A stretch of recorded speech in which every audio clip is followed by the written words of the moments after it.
This is the safety operating procedure for the hand pallet truck.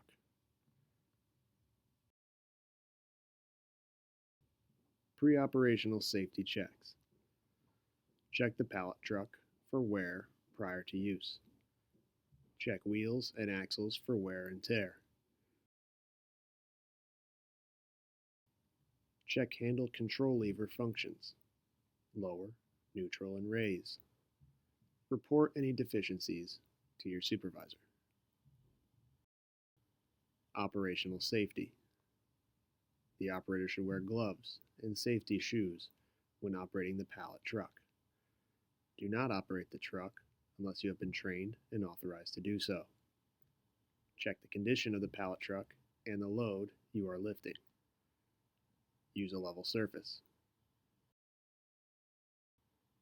Do not lift loads over the maximum capacity.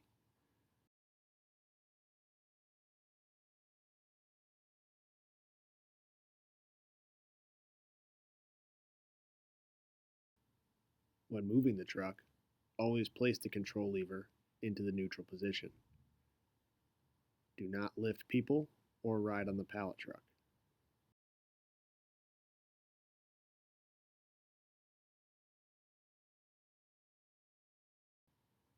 Post-operation safety checks. Forks are in the lowest position.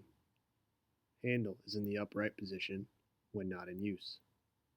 Keep floor areas free of debris.